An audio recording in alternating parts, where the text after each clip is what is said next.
काय करायचं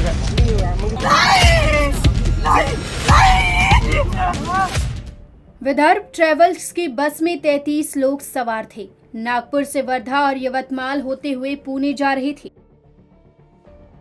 समृद्धि हाईवे पर बस तेज रफ्तार से चल रही थी। ड्राइवर ने अचानक बस वाली लेन छोड़कर कार वाली लेन में भगाना शुरू कर दिया।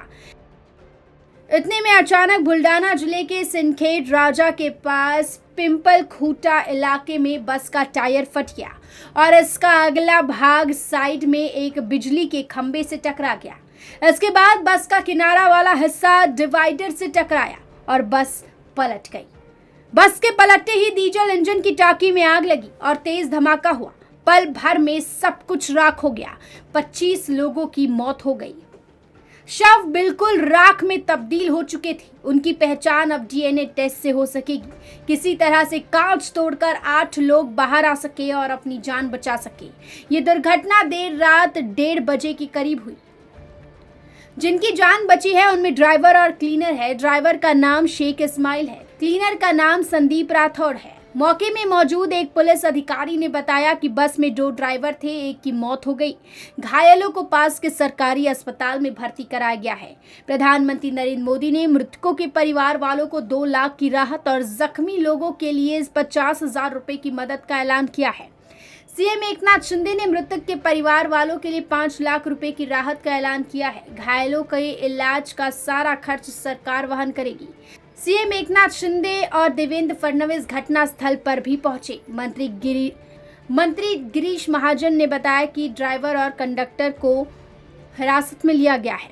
प्रारंभिक जांच में जो वजह सामने आई है उनमें 2 बातें अहम हैं। एक, बस ड्राइवर ने तय रफ्तार के नियमों का उल्लंघन किया, यानी रफ्तार तय रफ्तार से ज्यादा थी। 2, बस ड्राइवर अपनी लेन छोड़कर कार वाली लेन में बस दौड़ा रहा था। एक महिला पुलिस अधिकारी के मुताबिक अब तक पूछताछ में ड्राइवर को झपकी आने की बात सामने आई है। जब ये हादसा हुआ उसके आधे पौने घंटे तक न पुलिस घटनास्थल पर पहुंच पाई और न ही फायर ब्रिगेड की टीम आ सकी। इसकी एक वजह बताई जा रही है कि समृद्धि महामार्ग में बहुत कम गाड़ियां चल रही है। इस वजह से दुर्घटनाएं जब होती है तो कोई प्रशासन को अलर्ट नहीं कर पाता है। दुर्घटनाओं से निपटने के लिए संसाधनों का अभाव भी एक बड़ी समस्या है। आपदा विपदा को लेकर अलर्ट सिस्टम को तुरंत रिस्पॉन्स की व्यवस्था बेहद जरूरी है। स्थानीय लोगों ने अपनी तरफ से मदद करनी चाहिए, लेकिन बस के अंदर आग भयंकर थी। ऐसे में अंदर से लोग मदद के लिए पुकार रहे थे, लेकिन तभी बस में विस्फोट हो गया। इससे स्थानीय लोगों में दहशत फैल गई। अंदर जाना मुश्किल था तो लोगों ने फायर ब्रिगेड को सूचित किया। जो लोग अंदर से कांच तोड़कर बाहर आ सके वे बच सके। एक माँ अपने बेटे के साथ अंदर कांच पीटती हुई दिखाई दे रही थी। वो चीख रही थी, चिल्ला रही थी, लेकिन बाहर खड़े लोग मजबूर थे। आग में अंदर जाना मुश्किल था और बस में विस्फोट होकर उसकी चीख शांत हो गई। 19 और 20 नंबर सीट पर बैठे यात्री ने अपनी जान बचने के बाद इस पूरे हादसे की खौफनाक दास्तान सुनाते हुए कहा कि हम रात का डिनर करने के बाद बस में बैठे थे। करीब आधा घंटे बाद बस डिवाइडर से टकराई और पलट गई। बस पलटते ही आग लग गई। हम नीचे गिर गए। इसके बाद हमने बस के ऊपर की खिड़की तोड़ डाली और फिर बाहर आ गए। बस में सवार इन यात्रियों ने बताया कि आग लगने के बाद डीजल की टांकी में विस्फोट हुआ।